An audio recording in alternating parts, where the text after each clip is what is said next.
What is up, movie nerds? Welcome back to the Movie Nerd Jane's YouTube channel for a new episode of Movie Nerd Talk. Those new to the Movie Nerd Talk and what it is a chilled back discussion of new things dropping in the entertainment landscape, there we go, of books, comic books, music, video games, and of course films. And he has returned. He is here. Chad Eversole, what's up, man? Once again, I'm excited and always look forward to talking about all things entertainment with you, and love hearing your perspective on what's coming down the pike.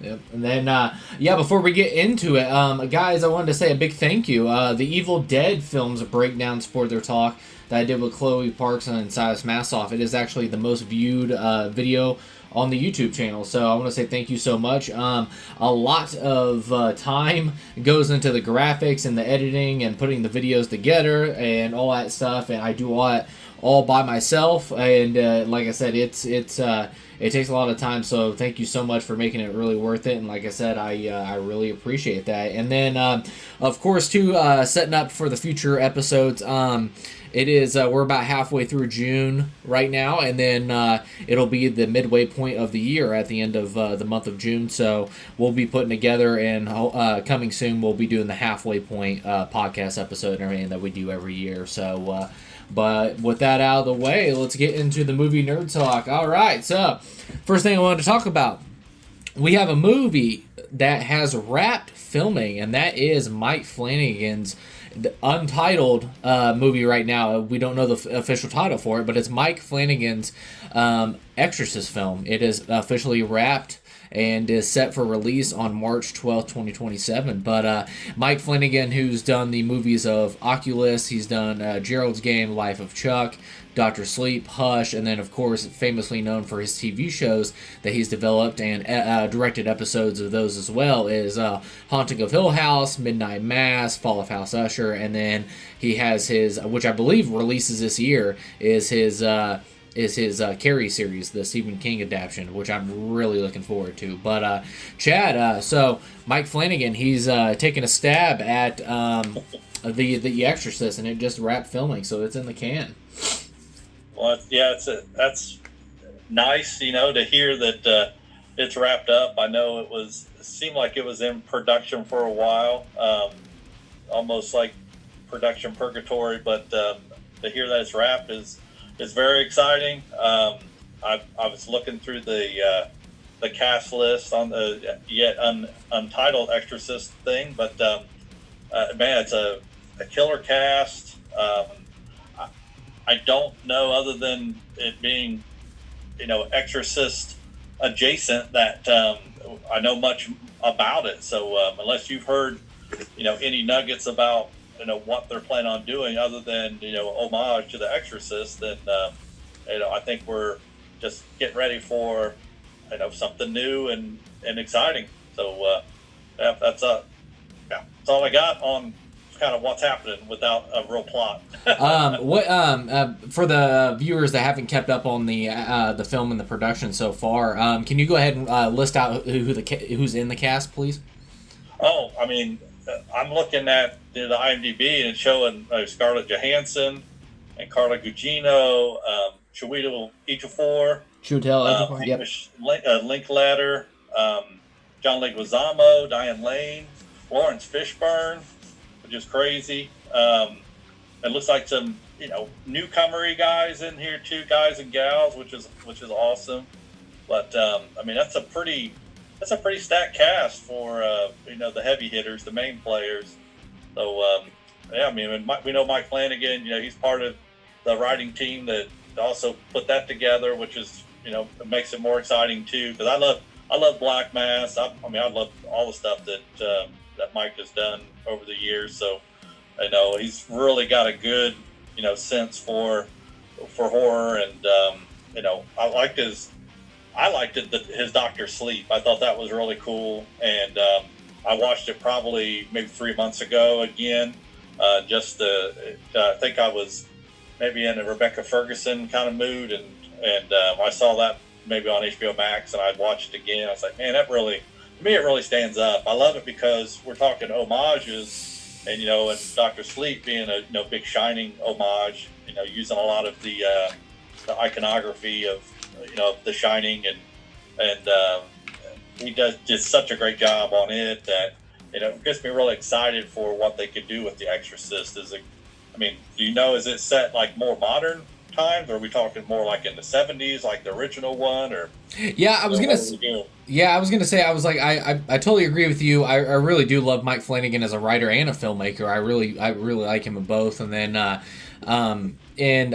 so far, just a little details they've released about it and stuff is it's a standalone story. It is not a sequel to The Exorcist Believer that released what was that, 2022 or 2023, and that was directed by David Gordon Green. And then the Blumhouse, they acquired the rights to The Exorcist, and then I think for like $400 million they acquired the rights for it, but they planned for it to be a trilogy.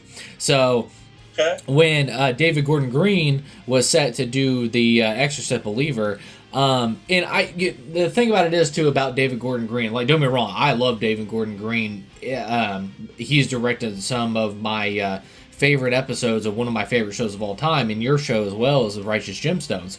And then Vice Principals and things like that. I love him as a comedy director. I think he's great. But of course he did, which I really liked. I really liked 2018's Halloween, but then you had, what was it, Halloween Kills and Halloween Ends.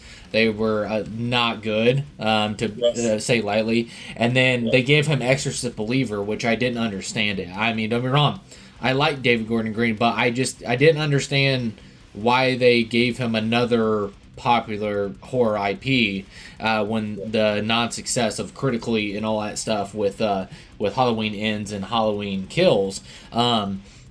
So seeing that he got Believer, and then I know critically it wasn't well received. I know it was very split by fans, but it was made on a $30 million budget and ended up making like $110 million, so it is profitable. But I think with Blumhouse and them, I think they hit the panic button, and it wasn't working, and they brought in Flanagan to basically save the day. And like I said, I was super excited to hear that Flanagan was going to do a version of The Exorcist, because we just talked about the praise for him and everything else, but I know Flanagan, the details that he gave is not like plot details and stuff like that, but his inspirations going into it is that he said William Friedkin's, obviously, The Exorcist, the 1973, is one of the greatest horror films of all time, and he said it is one of the scariest horror films of all time. But his goal is not to make a film that's scarier than William Friedkin's. It's to make the scariest movie he's ever made possible. That's what Flanagan's gunning for. He said, of course, the inspiration of, making it and writing it and everything else is obviously the original is the big inspiration, but he also said he wanted to take inspiration from The Exorcist 3, and that put a big smile on my face because I love The Exorcist 3. So to hear that, that's pretty sweet. And and I like what he said too. He talked about the doctor's sleep pressure that he got and everything else, and he said he's taking that and then using that as fuel to push him and everything else. So it's very cool. And he did say it's going to be something new. It's not a retread or a remake or anything like that. He says it's something completely new, and like I said, he's just trying to make the scariest movie possible, and a movie that'll scare the shit out of people. So that's basically what he said. So I really like it because I think Flanagan, in different categories, he's brought something new. You have Hush with the slasher, stalker type movies and stuff like that. And then you have, Haunting a Hill House and Dr. Sleep. You have that haunting paranormal, and he brings something new to that as well. And then, of course, spoiler alert, here it comes, but with Midnight Mass, he did something completely new with vampires. So it's just, it's really cool. So hearing from the beginning that Mike Flanagan was attached to this thing, I had confidence, all the confidence in the world that he's going to do it. So, but like I said, I'm very confident Flanagan's going to make something special. Now, I guess I asked you, Chad, and I'll answer the same question too, is what do you think that he has to do? Because obviously, even in the IP of, The Exorcist of Emily Rose, and then, like I said, I love Exorcist 3 and stuff like that, but really none of the Exorcist adaptations is really captured that magic of the 1973. What do you think Flanagan has to do? Oh man, that's a good question. One nice thing that we've seen lately with horror from a modern perspective is how much better they've done, like on the visual side of it. So, not that the original Exorcist wasn't groundbreaking in its visual effects, because it sure as heck was. So, and we know that. We know that some of the actors, actresses from the original one, they still carry like the mental scars of making this, this movie, 40 years later. So, but it was groundbreaking at its time and was doing different things. So it's going to be real hard not to visually push the envelope. We just saw that with the trailers for the new, Evil Dead Burn, and seeing stuff in there that already is just so scary. It's like, good gravy, what more could they do? I don't know that I have an answer to that. They can really. I think the performance that they get out of whoever the priest is going to be, which I'm assuming, we probably know who that's going to be, just based on the cast that that I just read off. But I don't know. I mean, it'd be interesting to have like a male female, kind of priest and nun kind of thing going on there. That could be really cool to see. And like I said, Carla Gugino, I know he also directed her in Geralt's Game, and did some interesting stuff there with her, like possession looks and stuff like that. But I mean, it's hard to honestly to put a pin in it and say, if he did this, I'd be really happy. But because he's writing it, and we'll leave it up to him to to put those special touches on it. But he started with a good cast, and I know he's going to get some great effects people to pull off some stuff that's just going to blow our minds. I mean, yeah, I'd like to see like a head spin around kind of thing, a really good one, just to kind of tie things together. But and maybe some projectile vomiting. But we've got a lot of good stuff with projectile vomiting lately, so it makes it hard to do anything outstanding in that range. But I don't know, man. What are you thinking? Where's your head at? Well, for this project, I think it, like, first and foremost, I know it sounds easier said than done, but I think like just like the original William Friedkin film is characters that I don't want to just say that you actually care for, but the conflict that the humans, the actual people are dealing with. Like you had was it Father Karen in the first one, like and hopefully I'm not getting the different fathers mixed up, but and I probably am, but Father Karen, I believe, was the one that used to be a former boxer, and then he's actually struggling with his faith, and then dealing with his mom and all that stuff, and then of course you have the mother and her daughter being possessed and everything else, and you battle with that. And like I said, I think you have to start with the human stories, and then hearing that he's using The Exorcist 3, the thing I love about The Exorcist 3, it was almost like it's well, not almost, it is it's a detective story mixed in with a possession and demon and all that stuff, and come religious horror. And I think you have to modernize that, and like I said, can he crack the code on this, which I'm very confident he can. And the only thing I've ever seen come close to William Friedkin's 1973 of like possession and dealing with demons and things like that disturbed me is the spirit of Ari Aster's Hereditary. Like that's the only thing. And like I said, I hope he captures that, and I hope it's something that scares the crap out of us. And I'm looking forward to it. Like I said, I'm excited because, it comes out in March. That probably means like 6 months out. It'll probably, we may get our first look trailer, some photos and things like that. But I have to be careful because I will say, I did not like Exorcist Believer, but I will say when they dropped the first trailer for Exorcist Believer, that trailer was awesome. Yeah, and I was just like, I don't know who cut it together and stuff like that, but that trailer was awesome. The movie was not, but the trailer was awesome. So I got to be careful because, like I said, Mike Flanagan's trailer can drop and it can look awesome, but I got to see the final results, which is the movie. So, but yeah, like I said, The Exorcist by director Mike Flanagan, which hasn't had an official title yet, has wrapped filming, and I'm very excited. And it releases on March 12th, 2027. So, any final thoughts before we move on? Oh no, I'm optimistically excited for it. But yeah, and like you said, the trailer issue with the last one, they put together such a nice trailer that it really fell flat from there, unfortunately. But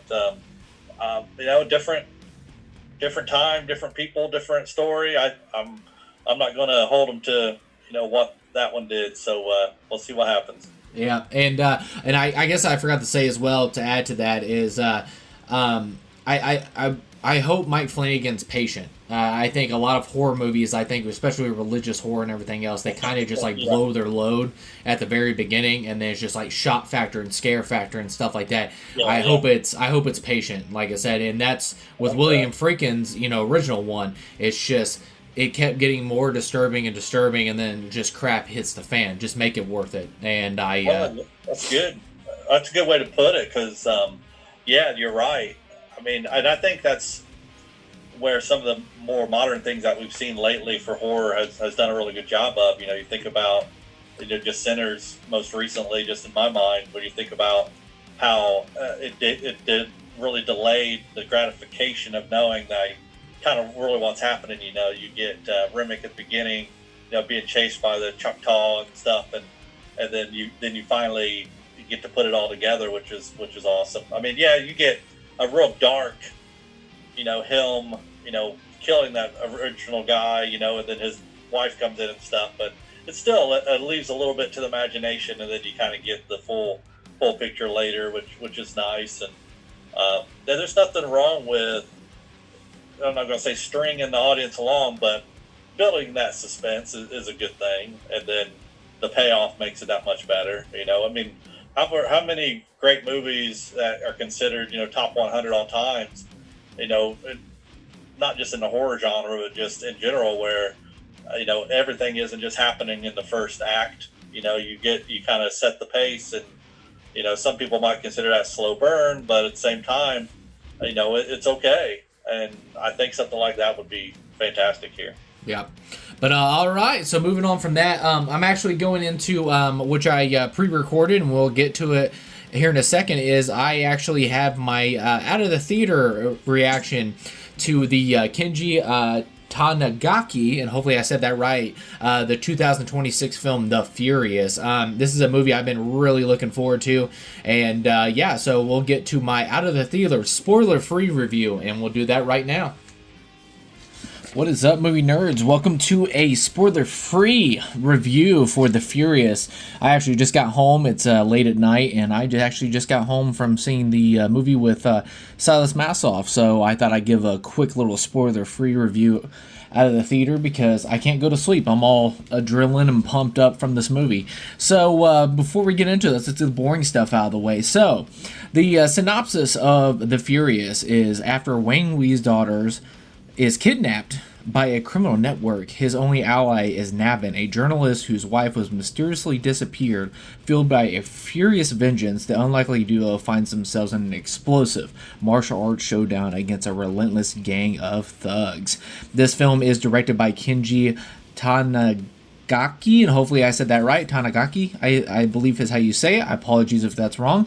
It has a runtime of 1 hour and 54 minutes and stars, and I apologize if I butcher any of these names, so bear with me here. All right, here we go. Exi Miao, Joe Taslim, Yang Inyu, Jija Yanin. We have Brian Lee. We have Joey Iwagana. And then we have Yeon Ruhan, and it has a rating of rated R for strong, bloody violence and language. And as of June 12th, 2026, it is in theaters now, so get out there and support this film. So, let me start from the beginning. Like I said, I want to get it short and sweet while I got it fresh in my mind. if you start out with this film, it's understandable if you've seen the plot set up for this film. You've seen this plot set up 1,000 times in movies, but I think how this film separates itself is the execution. That is, that the plot feels like a perfect puzzle piece that fits perfectly and supports the film all at the same time, and I think that's how it separates itself. Like I said, it's a plot you've seen 1,000 times, like I said, but the thing it is, what separates is execution. It's all about execution. And right from that plot, the execution of that, it pulls you right in and it makes you lock the fuck in, and you understand the emotional drive of the heroic characters involved, and you actually genuinely care for them and all that stuff. And like I said, this is the meat and the potatoes and basically the core of the film. That is the action, hand-to-hand combat choreography, and everything in this film is unbelievable. If I said it was amazing, that's not doing it justice. If I said it was phenomenal, it's not doing it justice. If I said fantastic, it's not doing justice. If I said jaw-dropping, it's not doing enough justice of praise. I don't even think the praise exists of how incredible the hand-to-hand combat choreography is in this film. It is absolutely stunning. And I know, and once again, so sorry if I ruined this, but it was like a collaboration of Kenji Tanigaki and Kenzu Sanamura, and then you have, of course, Joe Taslim, and then Yeon Ruhan, and then Brian Lee. The collaboration, everybody involved, it is absolutely insanity and had me amp the fuck up. Like I said, I got home and I had to talk about the film because I am still on an adrenaline high from this film. It's absolutely incredible. And like I said, if you're a fan of John Wick or like Tony Jaa's The Protector and En Bak, and of course The Raid, and want to see like flawless action choreography at the highest level possible, The Furious is definitely the cinematic adrenaline shot you're absolutely looking for.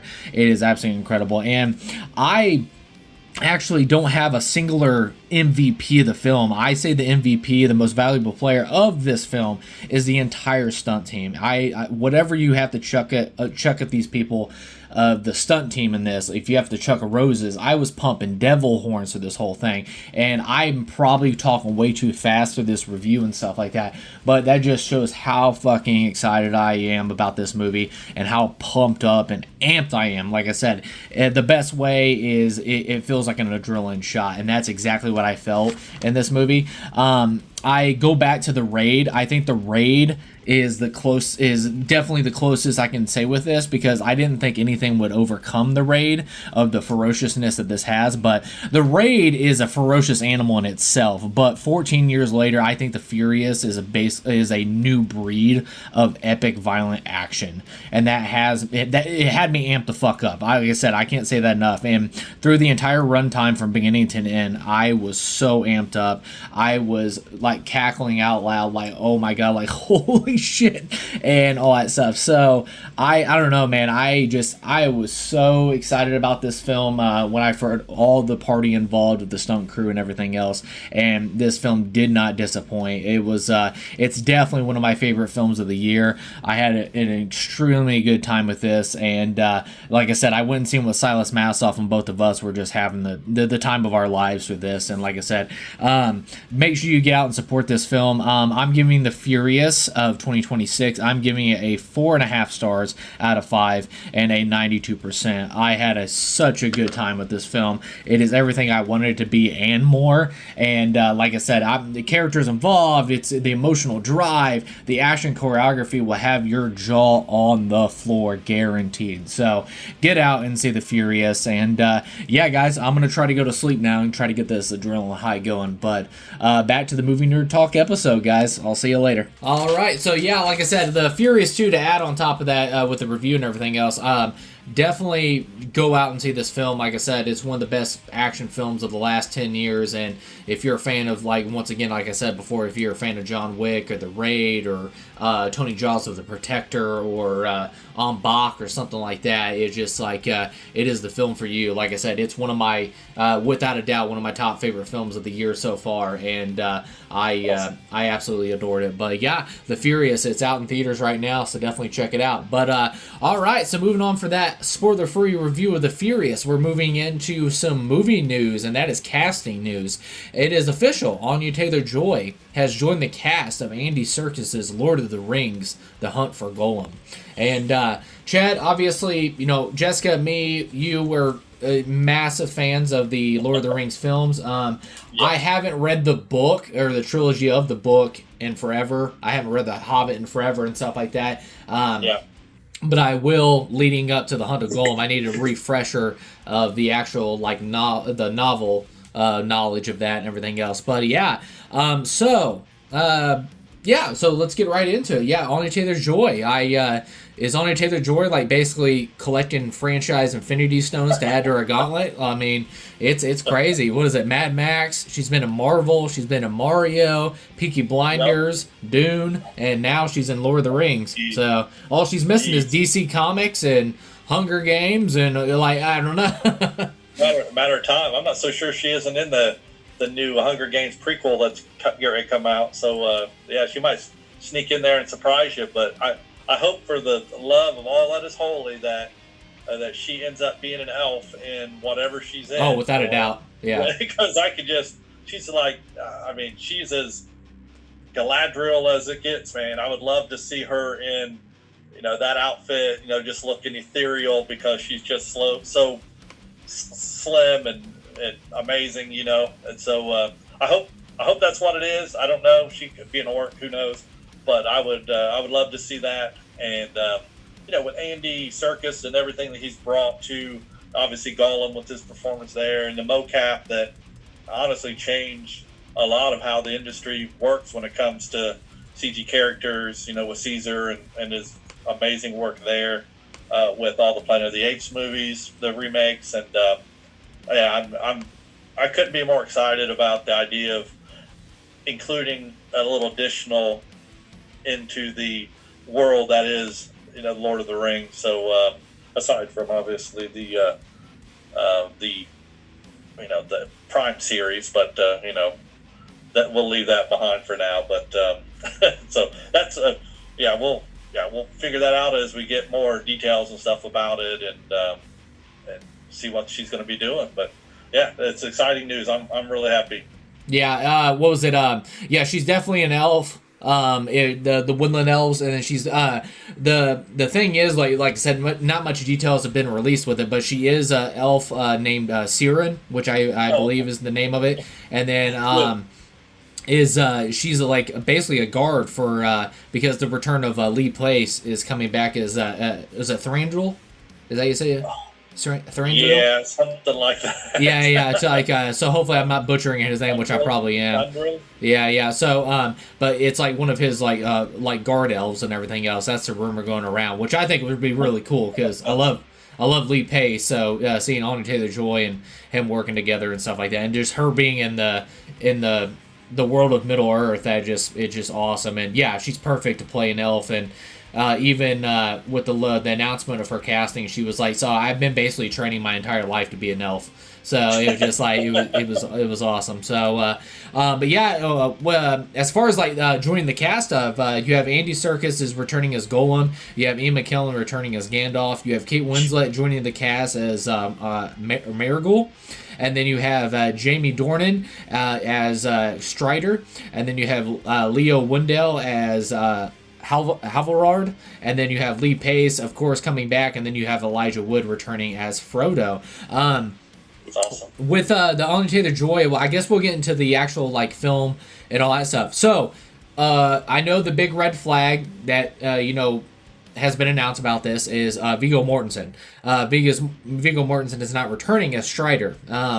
They asked Viggo Mortensen. I know for months they've been trying to get a deal worked out because I know Aragorn is actually a big part of the story. So you have to have Strider in this story arc because he has a huge role to play in it. So it is unfortunate that Viggo Mortensen is not coming yet, but Jamie Dornan, that's a great replacement. I think he's going to be great as Aragorn. Is he going to be better than Viggo Mortensen? No, I'm not. But I'm going to put that out there. He is Strider, so I'm going to have to accept that, and then we're going to see how he performs and stuff. So it's a bummer that Viggo Mortensen's not returning with, Ian McKellen as Gandalf and Elijah Wood as Frodo and Andy Serkis as Gollum and stuff like that. Yeah, that's heartbreaking. But like I said, I think it's a great pickup for Jamie Dornan to play Strider, and I think he's going to kill it.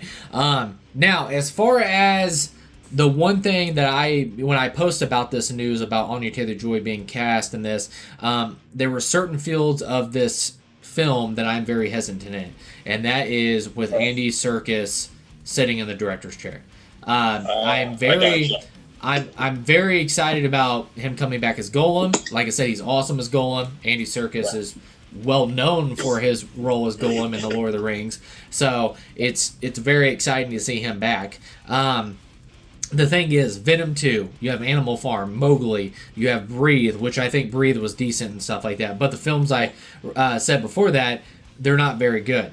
And like I said, I think the only positive I can take from this of him sitting in the director's chair, which I'm very hesitant on, is that he is a huge fan of the property. He's also familiar with the property. I mean, he's done like the freaking audiobooks of The Hobbit and all that stuff. And then, of course, he was there on set through the entire original trilogy of watching Peter Jackson on set directing. That's true. So he's familiar with the property and everything else. And then same thing with The Hobbit. He made his return in The Hobbit and, got to see, Peter Jackson directing that. So I think he's very in a comfort bubble when it comes to The Lord of the Rings. So that has me, all that stuff. And then Peter Jackson is returning as an executive producer on the film. That's so good. That's a positive. So what do you think about Andy Serkis directing The Hunt for Gollum? And, Peter Jackson's not returning to direct this,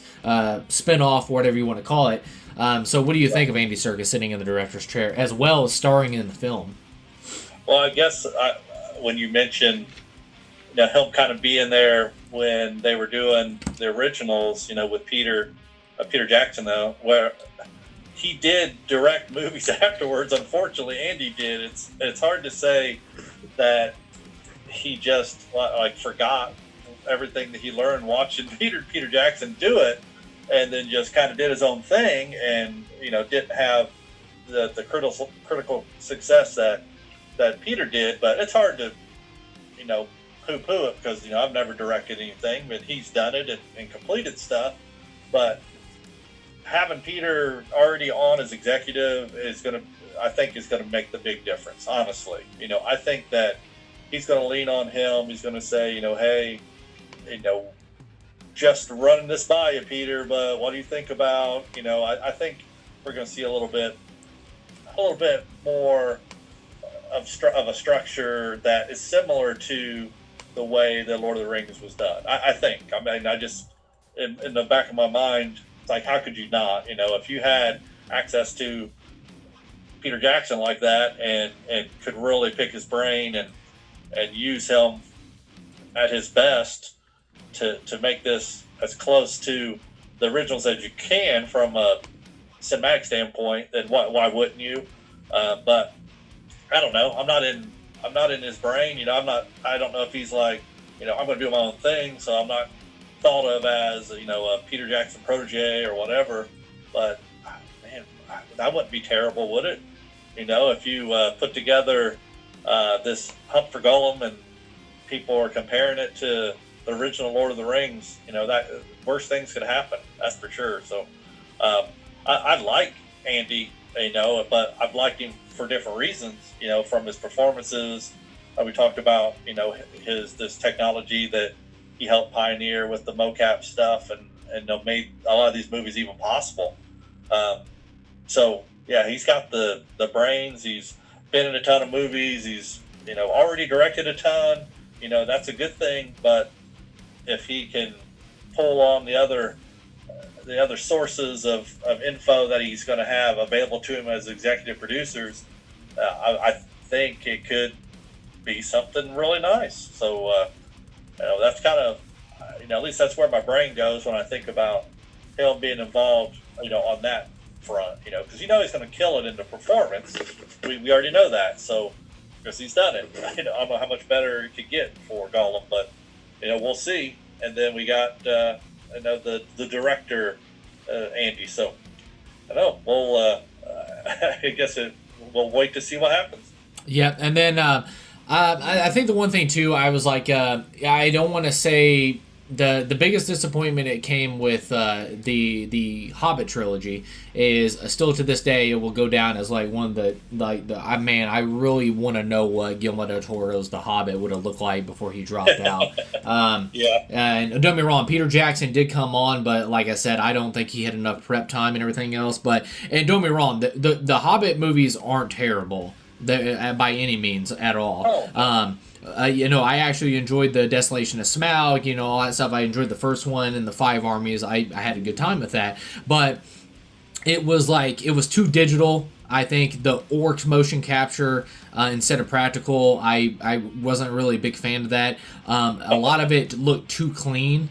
I know, in the original Lord of the Rings trilogy, I hope Andy Serkis gets back to like natural set pieces. Real set pieces and stuff like that, because where did they film this at? Like the Shire and all that stuff, because they actually does exist in real life. In New Zealand. New Zealand, yeah. So I mean, getting back to those natural sets, which it sounds like they are, which I'm very excited about. And like I said, you need to go practical. Like I said, with the orcs and everything else, I think the special effects. You do. Like I did not like the motion capture orcs. So like, don't be wrong, motion capture Gollum all day. And like I said, motion capture when it calls for it and everything else. But I think you go practical that's supported by motion capture and visual effects and everything else. So like I said, that's what I think the biggest difference of, and hopefully I word this right, is the Hobbit and then the original, the GOAT, the original Lord of the Rings trilogy, is that muckiness that we got into, like the dirtiness of Middle Earth and everything else. And honestly, I still contest that a lot of like the freaking Two Towers and the orcs and the freaking and Fellowship of the Ring and stuff like that, it's like almost like a horror movie. It plays like in some elements because the orcs are terrifying. Sure. Yeah, and and you have Fellowship of the Ring,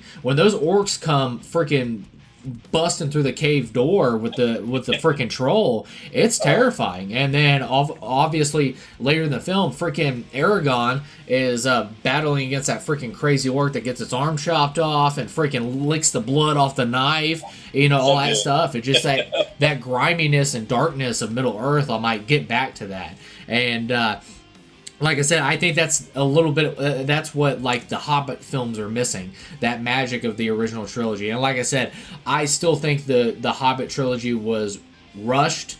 And then also at the same time, I don't think Peter Jackson had enough prep time with Guillermo del Toro having to drop out. And then also at the same time, I don't think that the Hobbit needed to be stretched out into a trilogy at all. So, like I said, I hope Andy Serkis gets back to that natural set pieces, the griminess, all that stuff, and gets to those practical orcs. Like, get back to that, like terrifying of Middle Earth and everything else, and let's tackle these dark corners of Middle Earth that we've never seen before, and the stuff that's familiar for the fans and everything else. So, I know the story takes place after Bilbo Baggins' 111th birthday, but it is before Frodo leaves the Shire for Rivendell. So that's where this chunk of time takes place. And then you have Gandalf, who fears that Gollum will be captured and reveal secrets to Sauron about the One Ring. And he tasks Strider to track down and get Gollum before that happens. That's the reason why I said you have to have Aragorn in this story arc. That's the reason why it sucks. It does. Viggo Mortensen is the GOAT when it comes to Aragorn. That's my favorite character from the Lord of the Rings is Aragorn, and Viggo Mortensen is the big factor of that.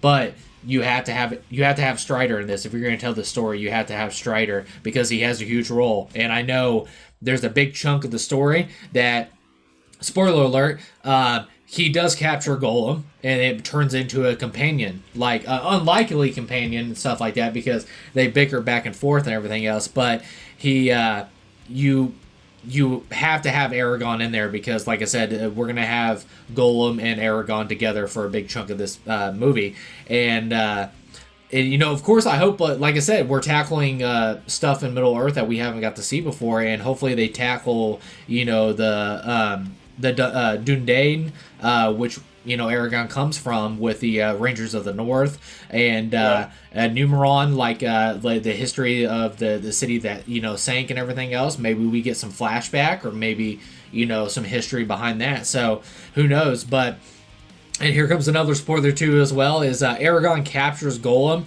and turns him over to the elves of the Mirkwood for interrogation and safekeeping, and that's where Lee Pace comes into play, and then I'm going to assume Anya Taylor-Joy as well. And then you have while he's there, a orc army actually attacks, and I'm going to imagine that's probably going to be the climax of the film. It's going to be the battle for Mirkwood, and.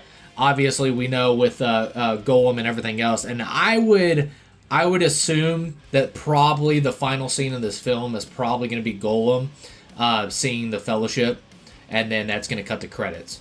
So I imagine that's how it's going to go. So, but no, I'm very excited if Andy Serkis can capture the magic of what made the original trilogy so special. I hope he captures that magic. Peter Jackson being the executive producer, but I'm really excited about it. But I'm hesitant, but I'm very excited about it. But Chad, well, that's great. I love the idea that we could see. Peter Jackson. I know he filmed a lot. And I know they kept probably everything that they ever filmed. And the idea that we could maybe get some never before seen kind of Fellowship stuff, just as a way to kind of put the two pieces together. Can you imagine a different perspective of the table, where they're sitting around and Gimli just tried to destroy the ring with his axe and destroyed his axe instead, and then Boromir's off to the back and he's like, you don't just walk into Mordor, and it'd just be cool. I mean, I'm sure they could probably do it with the computer or whatever now, but I'd love to see some original footage of that, that group kind of wove into this in a way that kind of leads you right into it, into Fellowship. So I love the trilogy, the Fellowship, and the Two Towers. And I just love it so much. Return of the King is like, as far as third movies in a trilogy goes, it's like it's it. I mean, it is my favorite, period. And I've watched them all countless times, including the extended versions on HBO Max, because it's just the way it is. You got to watch it with all the extra goodies in it, so that you can talk to yourself about how cool everything is, when no one else will listen to you while you're watching it.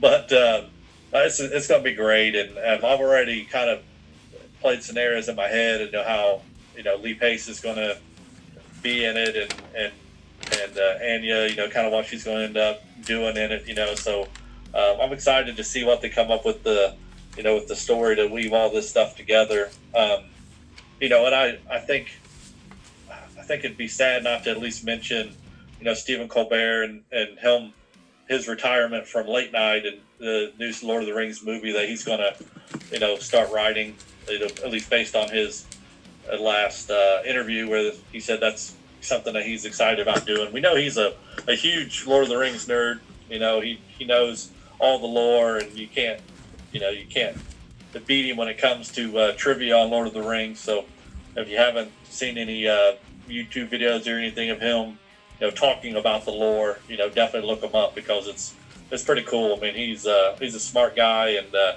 idea that someone that loves the franchise as much as he does is going to, throw his hat in the ring to write a story is pretty cool. So I'm super excited about that too.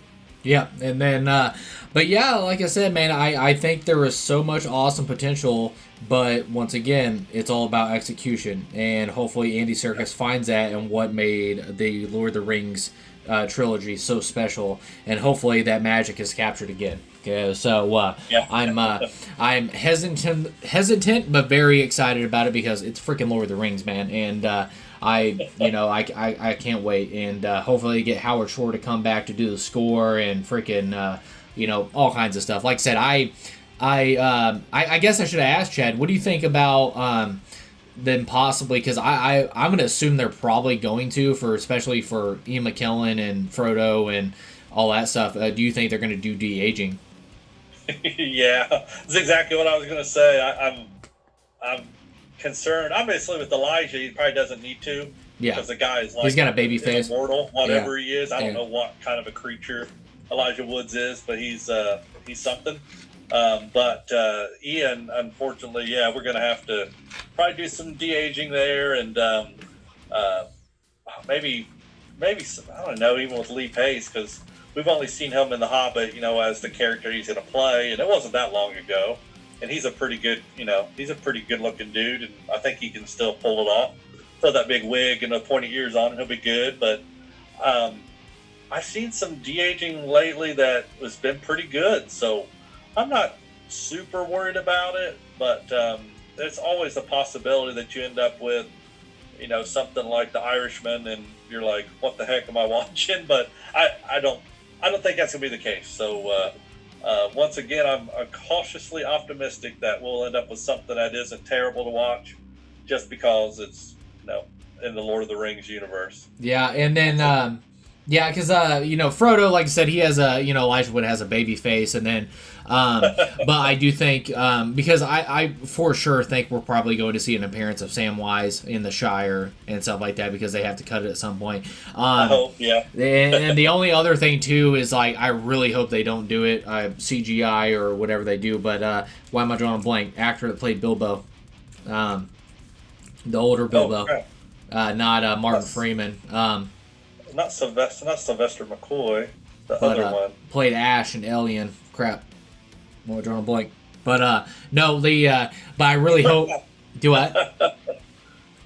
Do what? I can't think of it either. It's driving me crazy. I'm looking it up. Sorry. Yeah. So watch Sylvester McCoy in my head, but it's not. It's Ian Holm. Ian Holm. That's right. But he sadly passed away. So we'll see what happens. Like I said, do they bring in Martin Freeman to play an older, Bilbo Baggins? I don't know. Or I hope they don't do like a CGI like they did with Romulus and stuff like that. Like, just no, just please. I don't care if his family approves it. Please don't do it. Hopefully Andy Serkis and them know not to. Just don't do that.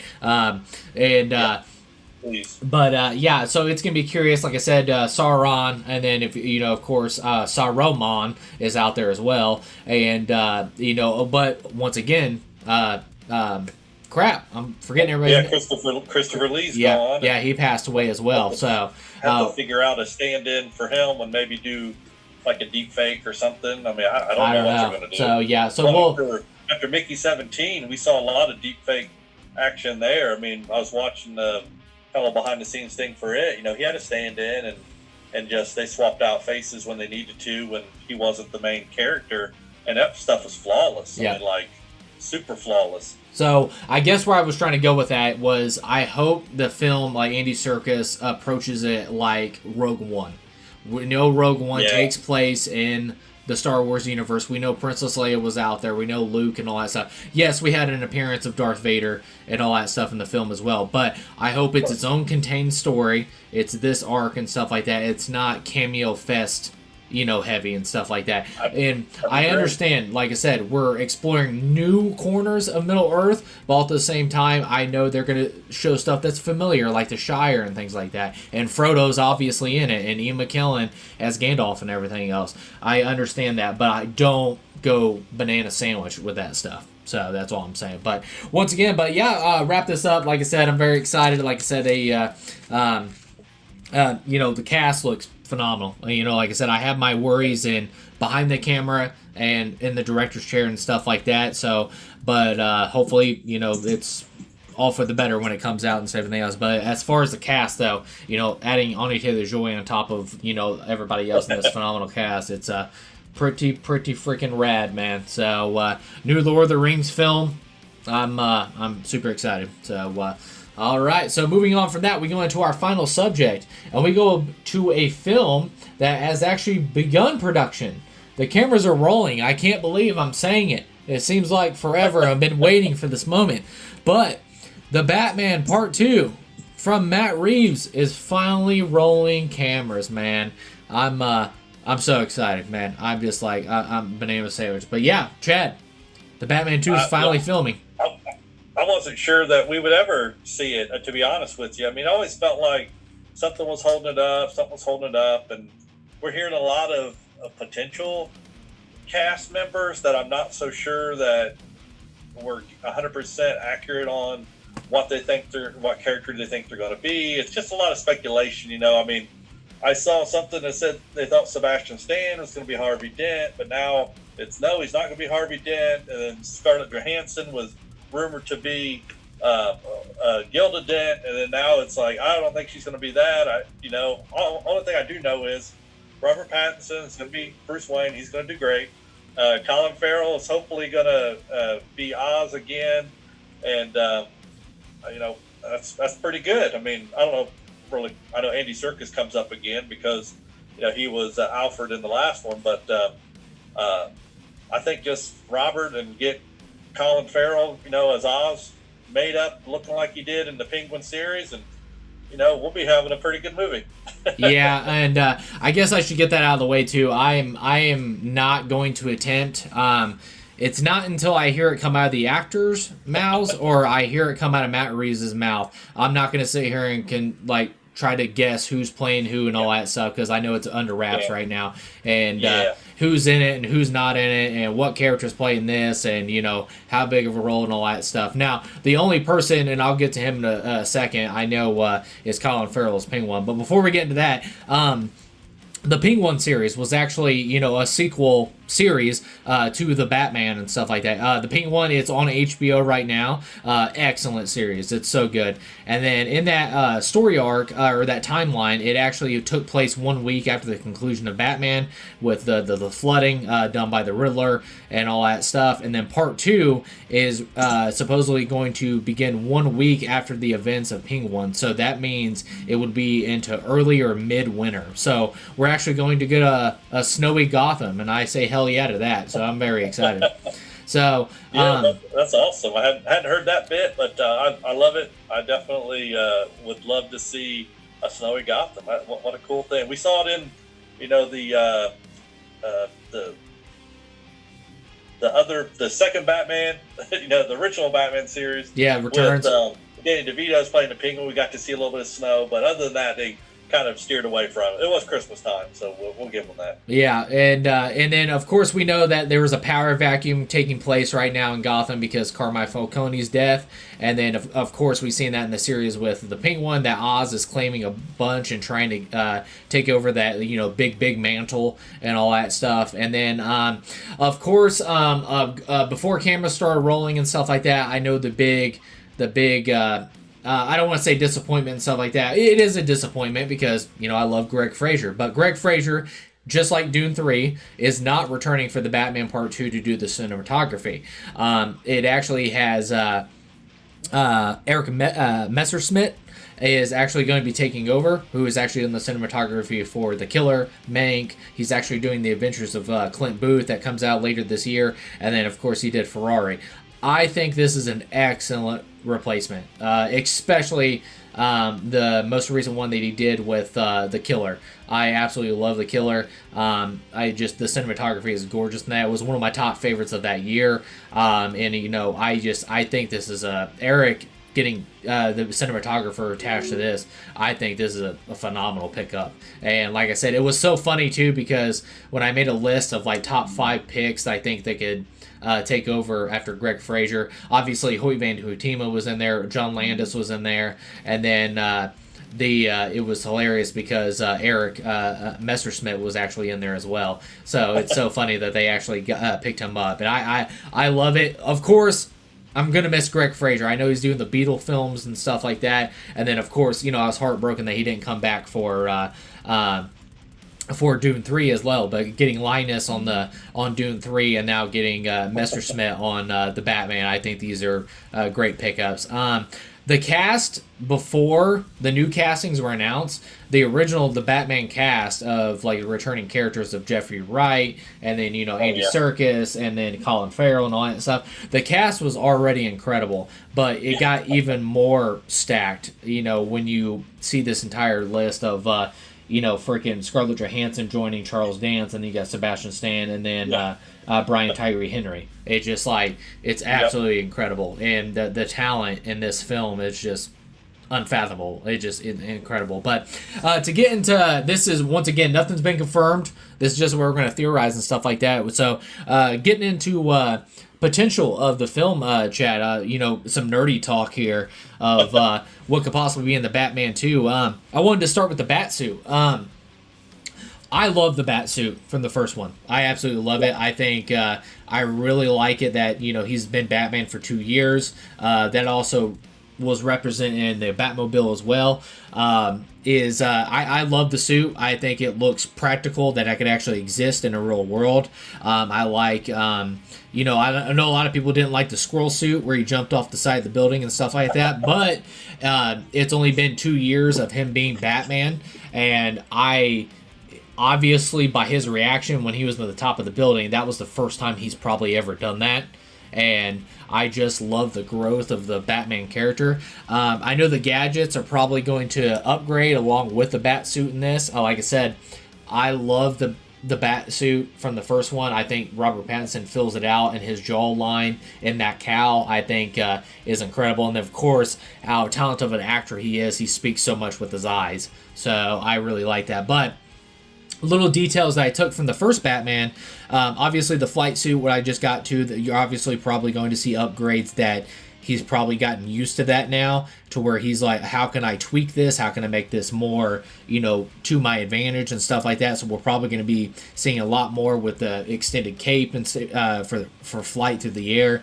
Of course, at the end of the film, when he's fighting against the Riddler goons, he ends up taking a mini bomb and actually puts it on the side of a tank that explodes, and a bunch of smoke goes everywhere. So the Riddler minions didn't know where he was, and then he comes out of the smoke and stuff like that. So I'm gonna imagine he's probably got like smoke grenades and stuff like that, because that's the thing about Batman is, as he's growing into the role of the vigilante of being the Dark Knight, he upgrades the weapons along the way, and I think he's like, oh, when that tank exploded, I'm like, man, I should probably come up with like some smoke grenades to use to my advantage. So it's really cool to see that. And then, of course, I think he's going to have more body armor in this time around, because, make himself more formidable against the Gotham's evil. And then at the same time, one of those Riddler goons like hit him with a double barrel and like knocked him on his butt. So we'll see what happens with that. But as far as like some upgrades on what are you expecting with the Batsuit? Well, I love the idea of the evolution of the Batsuit, because I know we see, I think probably Iron Man, the Tony Stark upgrades from movie to movie, it's probably my favorite comparison to what I hope we can see with the Batsuit. Obviously we're not going to get any campy gimmicks and stuff like, the original Batman. We're not going to see bat shark repellent or anything like that. But I love the idea that, there's been times where someone's kind of almost got the better of him because he maybe had planned ahead, wasn't exactly sure, how tough his armor needed to be and all that jazz. I'd love to see a little more beefed up version, and I'd love to see more, fatal weaponry, where we just know that it's not so much about, stopping, but it's like, Punisher permanently stopping folks, because they're aiming to kill him, and he needs to, I think, return in kind. I'd love to see a Batman movie where it was a little bit just more brutality. We saw it in the opening sequence of the original The Batman, with the punks on the subway, the subway station just waiting, and him kind of put them in their place, which was awesome. But I didn't feel like we got a whole ton of that through the rest of the movie, and just kind of, slacked off a bit. I'd love to see a little bit more fury when it comes to the next Batman. That's what I want, and that'll mean, you said armament, just being a little bit more ready for the battle that's coming for him. Yeah, my thing is, I think if he's probably going to be more tactical. I think he understands that he can't punch his way through everything, and going back to the Christopher Nolan, all that stuff. He was like, "Know your limits, Mr. Wayne," and he's like, "I can't afford to know him and stuff like that because Batman has no limits." But he's a human being at the end of the day. He has no superpowers, nothing like that. So I think he's going to notice that if he's going to do this in the long run, he has has to become more tactical. And like I said, I think the evolution of him coming into the Batman mantle, I think he's going to understand that. So, and the other thing too, I think that is going to be a big change in this as well is we know, I think he was 95% of the first film he was in the bat suit. Yeah. Definitely. Yeah, and but in this one, I know at the end of the Batman of the first film, at the very end, he now realizes that Bruce Wayne is actually a piece of the puzzle of healing Gotham. So I think we're going to have this arc, and I think Matt Reeves is going to capitalize on that as well, is we're going to see basically a resurrection of the Bruce Wayne, understanding that he is a healing piece that is going to help heal Gotham. So he has to resurrect Bruce Wayne, because the reason why I say resurrect Bruce Wayne, because he looked like a zombie. It was just like Bruce Wayne died in the alleyway with his parents. It's just Batman now. And in the first film, it was all about vengeance. It was just one cause and all that stuff. He was very reckless. And I think that he sees now, as he evolves, once again, I sound like a broken record, but as he evolves as the Dark Knight and Batman, is now he understands that Bruce Wayne is a piece to this that he has to use. And just like I said before, Bruce Wayne died in the alleyway in the first film. He's walking, he's like, he doesn't have the playboy look or nothing like that and everything. He doesn't care what he looks like. Even Alfred comes up to him, played by Andy Serkis. He was like, you got to make public. He's like, no, I ain't got time for this. He's like, no. He's like, it is focused 24/7. It is Batman, Batman, Batman, and I think he's going to finally realize. And like I said, a lot of people were really disappointed that he didn't have the playboy look, but that was the point.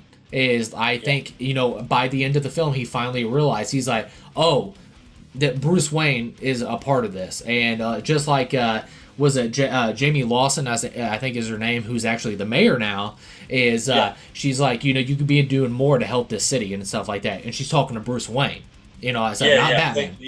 Not realizing that he's out there kicking butt and all that stuff. But, the idea that it's just another costume for him to put on, become Bruce Wayne in order to advance other areas of the city that do need help. I mean, you're spot on. I mean, not everything can be solved by punching it in the face. Sometimes you got to take your other monetary gifts that you have, which he does, and help in that way as well. So. I love the idea that he's more Batman than Bruce Wayne right now, and the idea that we need to see both of them working together is a cool concept. Yeah. I love that. And then of course too, I said I was going to talk about him a little bit before. Colin Farrell is back as the Penguin, as Oz and stuff like that. And I know a lot of people are ready to watch. Spoiler alert! Here comes for the Penguin finale. But with how the finale of that series ended, I know a lot of people are really looking forward to Batman getting his hands on Oz. So a lot of people want to see that. But as far as it has been confirmed by Colin Farrell himself, he actually only has 2 scenes in the movie.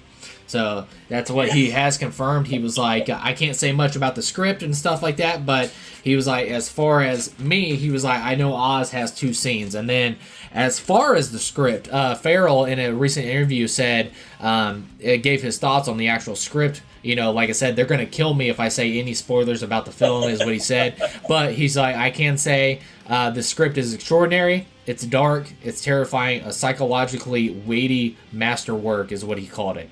So that's very exciting to see. And once again, Colin Farrell's been in this game for a long time. And, for him to say that about a script and to see how pumped he is about it. And I know everybody involved in the cast. So we'll see. Like I said, I think with this one, the first film, you challenged Bruce physically, and then you also had some mental parts and everything else. But it makes me wonder, too, I think this makes me wonder if Matt Reeves is going to go the approach of this film is really going to challenge Bruce mentally, not just physically, in the Wayne legacy.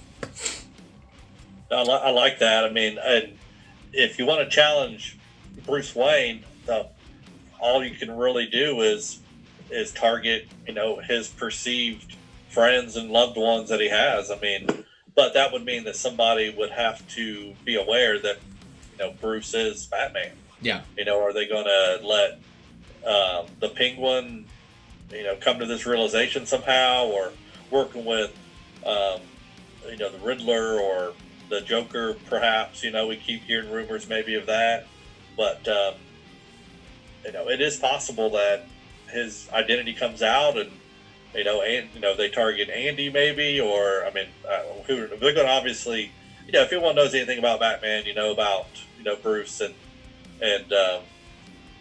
Gordon, and their relationship. So, are they going to introduce maybe Scarlett Johansson as, Gordon's? It can't really though, because Jeffrey is playing Gordon, and Scarlett is definitely, maybe too white to be a Gordon. So, if they were going to introduce some way for them to, have some kind of conflict, that'd be the only way really to do it. I mean, as Batman, he wouldn't really care, but as Bruce, being Bruce, then that'd be harder to pull off. So, I don't know. We have enough characters introduced yet to where if any one of them got, because we already Zoe Kravitz, I don't think she's coming back, right? I haven't heard anything about her coming back. So. Yeah, like I know what was that movie? Crap, and I actually really liked that movie. Is with Austin Butler, came out last year, and Zoe Kravitz was in it. Yeah, that one where he was a baseball player in it and got injured. And broke his leg. Yeah, what was it? Darnowski. He ended up directing it, and Chasen. I don't know, but no, we know what you're talking about. But I guess like during that entire media tour, they said don't ask any questions about the Batman 2 because she's not in it. So it was confirmed that she's not in it. Now, granted, that doesn't mean she can't pop up at the end and some kind of tease to set up part 3 or for something, or a spin-off and everything, because I know the Ping one, she sent the letter to the Falcone daughter and all that stuff in prison, so or in Arkham or whatever. So we'll see what happens. But once again, I said it before, I'm not gonna sit here and begin to say who's playing who, because I'm gonna wait until it's concrete from Reeves' mouths and the actors' mouths of who everybody's playing. But no, to talk about some potential, Chad, I was like, Charles Dance is in it, Sebastian Stan, and then you have Scarlett Johansson, and then Brian Tyree Henry. Like I said, I obviously, as a nerd, comic book nerd, I would love the Court of Owls. I would like some kind of Court of Owls in there. And then I'm also trying to talk in the terms of Matt Reeves is really established as a very grounded Batman. Like there's much fantasy elements were little to none in the first one and stuff like that. So this is very grounded Batman. So I'm not expecting Killer Croc coming out something like that. So that's what I'm trying to get at. So as far as quote unquote fantasy villains or characters or something like that, I don't think we're going to see that. But I would really like it. I think it'd be possible. It'd be tricky to pull off, but I would love a Mr. Freeze. I don't think it's going to happen. I'm just saying it's a wintry Gotham that's kind of a cop out to be like, oh, Mr. Freeze. No, I'm not saying that, but I would love them to do like a Mr. Freeze, and then of course, like I said, a villain that you could use to haunt Bruce Wayne, and I think. And a villain that we haven't seen on the big screen, as Matt Reeves hopefully does that, is it'd be really cool if what if Scarlett Johansson's playing Andrea Beaumont, and it's actually we get the Mask of Phantasm or something like that. So I don't know. I think that's a villain we haven't seen before, and I know Reeves said that he's teased it's not a villain that you've seen before. So it might be a fusion of multiple villains and stuff like that. But I don't know. So I find that very curious. But any nerdy ones from you for Batman adaptation to the screen? I think it'd be really cool to find out that there was a Robin at some point with him, and then we get to see like anything to do with Robin, death or whatever, by somebody's hands, and that could be something that's haunting him. The idea that the Court of Owls is intriguing to me from the standpoint that we're talking about Bruce, and that would be the most interaction that he would have with the villainous type group. Could be like high society, like Court of Owls thing, like the idea that this highfalutin, group of rich people are kind of running things, and he would be somehow involved with that, or could be invited to be part of that. That's what I like. The courthouse part would be great. I'd like to see like a Hush, or I was talking about Barbara and Gordon before. I would love to see like a Killing Joke kind of thing where we get to see him under personal attack, and then kind of what happens from there. With Gordon and Barbara, with her attack by the Joker. And but man, I'm just looking over at my bookshelf over there. I've got so many cool Batman graphic novels where I'm just like, man, take any one of these things and turn it into a movie. It'd be so good, or potentially would be so good. So there is just a lot of great original content for Batman that they've just not scratched the surface of. Yeah. Mr. Freeze, obviously it'd be cool to see. We saw Arnold as Mr. Freeze, the original one, and it was campy and crazy. But there could be a more grounded version of that, definitely. Yeah, and the winner. Yeah, and once again, I don't want to retread like villains they've done before, because I do want a new villain, because his Rogues Gallery is just ridiculous, and all that stuff. But of course, given how Matt Reeves' Gotham is, and how just like grounded and stuff it is, obviously Scarecrow could always be a potential villain, especially the hallucinations and stuff like that.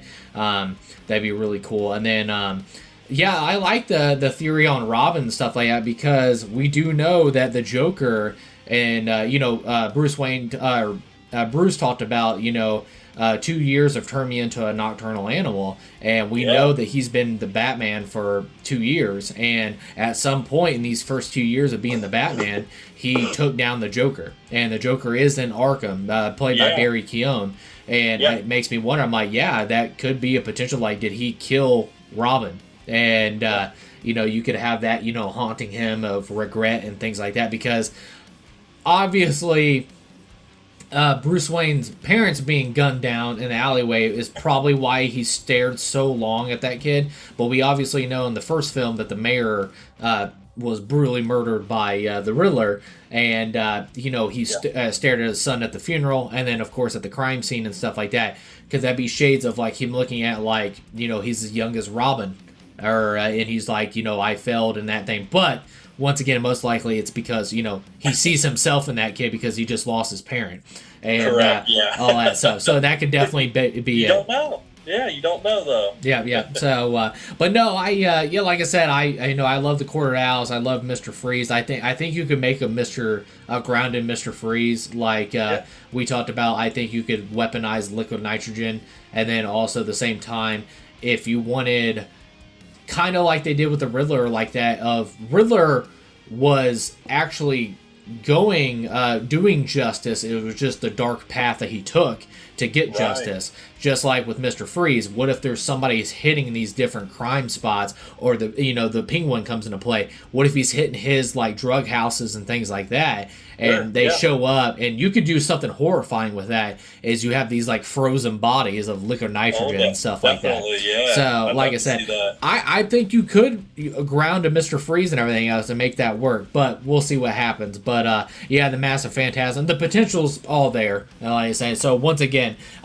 it's fun to nerd out of what potentially could happen and stuff like that, but we'll obviously, this is one of my most anticipated, excited films coming out in the future in general. And, obviously as further production gets along and stuff like that, we'll get confirmed of who's playing who. And I'm sure we'll revisit this conversation in the future for sure when we get more information about the film. So, the cameras are rolling. I can't believe I'm saying it, but the Batman Part 2, director Matt Reeves is back. I love the cinematographer and Eric that they got. Michael Giannichino, I think it was the name, that did the music score. I imagine he's coming back. The cast looks ridiculous. It was already ridiculous, but now it's actually ridiculous. So, but no, I'm super excited. Like I said, I absolutely loved the 2022 Batman. I love what Matt Reeves did with that. I love Robert Pattinson as Bruce Wayne and the Batman. I think he is just killed the role. I think he's awesome. My excitement is for part 2 is at an all-time high, of course, because I'm really looking forward to this. And yeah, I'm just and I'm really excited to see Robert Pattinson back as the Batman, because like I said, I truly believe in the last 10 to 12 years, I think Robert Pattinson has crafted himself into one of the top actors. And now, if you would have came talking to me in 2011, I would have, me saying that is insane. But really, I give credit where it's due. He's crafted himself into one of the best working actors today. And I'm really excited to see his return as Bruce Wayne at the front of this amazing cast. So yeah, no, I agree. And I think too, just how the original Batman, the Batman with Robert Pattinson was received, and how it did at the box office and all that. I think if Robert Pattinson would have gotten the next script and just wasn't feeling it, I think he was at a point in his career where he would just said, like, no, I don't think this is the next thing for him, unless we get something better.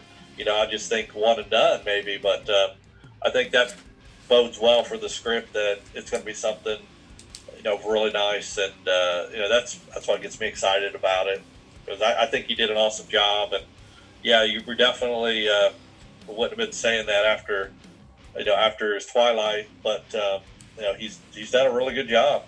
He's picked the right roles to kind of distance himself from Edward, and the last few things I've seen him in, he's killed it. So yeah, kudos to Robert. Yeah, and I'll say it too. This isn't towards you. This is just towards the overall, like, still the toxic masses. So many years later, it doesn't. It's crazy because it's been almost 20 years since freaking Twilight and everything else, and people still are just connected that to his career. I'm like, go watch Good Times. Go watch The Lighthouse. Go watch freaking. What's that crazy one where he did Delusions, and he did that, like, freaking that priest and all that stuff, Mickey 17. It's just like it's like, and then he played in the first Batman. I'm like, he absolutely killed the role. And like I said, it's incredible what he's crafted himself into. And like I said, everybody's wanting to work on him. I mean, freaking Christopher Nolan put him in Tenet, and he's got him in The Odyssey. It's like freaking Bong Joon-ho wanted to work with him. It's just everybody wants to work with him. That's because he's a massive talent and everything else. So, we're going to see him as Scytale here pretty soon. And Scytale, yeah. It just like freaking awesome. Yeah, Denis Villeneuve. I'm so he's gonna face dance all over us. It's gonna be amazing. Yeah, so I'm so excited to see what his voice is for that character. But closing out the Batman beginning production. I do want to say, I forgot to say when Eric Messerschmidt, hopefully I said that right, was coming on as a cinematographer. Is I do think he has his hands full, but I think he is a great pickup, and I think he's going to absolutely kill it. I really do. The reason why I think he has his hands full is because I still contest to this day. I still stand by it. I think the first Batman is the greatest comic book shot film I think ever. I think the cinematography in that movie is absolutely phenomenal. I absolutely loved it, and that's what made me even very excited. I was very excited to see Robert Pattinson do his thing, Matt Reeves taking over this property and stuff like that. But just the first time I saw the Batman trailer, I'm like, good Lord. I'm like, the cinematography is outstanding. And how, you have Nolan, you have the Burton, all that stuff. How is Matt Reeves going to separate himself? And I think one of the main weapon that he came into making so successful for the 2022 the Batman was the cinematography of Greg Fraser. I just think that movie is just shot so well, and is just absolute BS to this day how that did not get nominated for an Oscar. It's just absolutely, the cinematography is incredible. Even the legend Roger Deakins said it was one of the best shot films of the year, not just comic books. He was like, Roger Deakins is saying it was like one of the greatest shot films of the year. And just like, it is absolutely phenomenal. But like I said, I still stand by it. Is like I said, Eric's got his hands full. I think he is going to kill it. And but Greg Fraser, I think he shot one of the greatest looking comic book films ever. I think it's phenomenal. So, but anything to add to the beginning of the production for the Batman Part 2?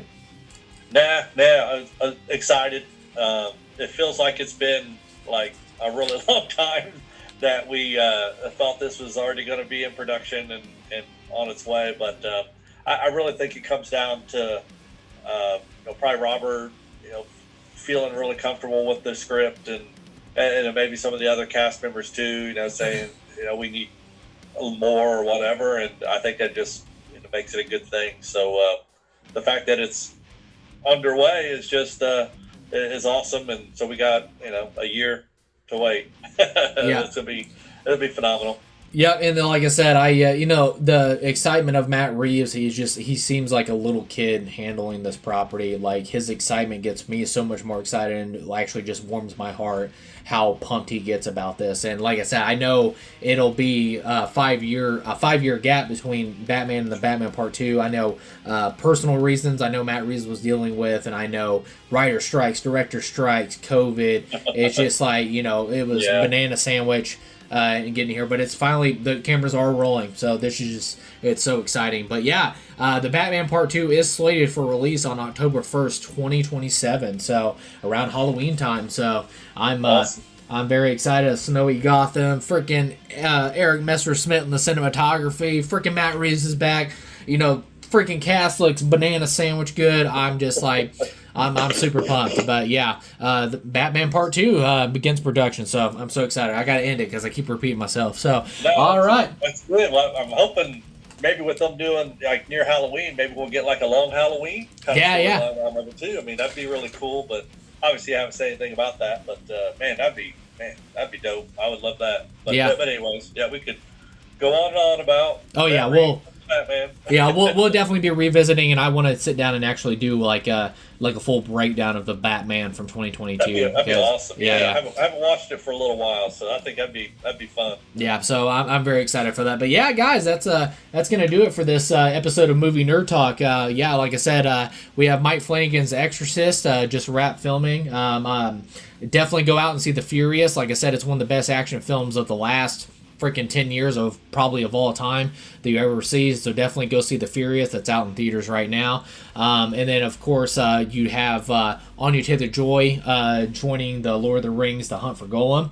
And then of course finally the cameras are rolling. We have the Batman Part 2 has begun production. So yeah, it's a very exciting time to be not just a nerd, but a movie nerd. So it's just it's really awesome. But yeah, once again, Chad, as always, man, thank you for joining me for this episode of Movie Nerd Talk. Oh, it's awesome. Thanks for having me. Yep, and then like I said, guys, I'm probably gonna take I'll still gather the information on and save it for the episode, but I'm gonna take a week break or whatever, so we won't have anything for this coming week or whatever, so I'll get back to you in 2 weeks. And then of course, like I said, it's in development now. I gotta knock out some movies as well. We're coming up at the midway point of the year, so me and Chad will get together and we'll do our top favorite films at the halfway point of 2026. So we have that in development. And then of course I've got all kinds of stuff. The Batman, I know I want to talk about the Robert Eggers is coming out with his Werewolf this year, so I really want to break down his filmography. And then there's so much stuff. And then of course we will be getting together soon, Chad, because the finale is tonight, as of June 16th, is the Widow's Bay has actually been renewed for season 2, and also the season finale for season 1 is tonight. And and we're definitely going to be doing it. Like I said, I think it's the best TV show on right now, and we will be definitely be getting together soon with my wife Jessica Eversole, and we're going to do a season 1 breakdown of Widow's Bay season 1. So I'm very excited for that because God, I love that show. But all right, guys, so that's all we had for Movie Nerd Talk. Thank you again, once again, to Chad. And then, as always, guys, if you're not a subscriber to the Movie Nerd James YouTube channel, make sure you subscribe and then follow on Instagram at Movie Nerd James, and then on YouTube, make sure you subscribe at Movie Nerd James YT. And once again, guys, as always, take care of yourself, take care of each other, and we'll see you later, Movie Nerds.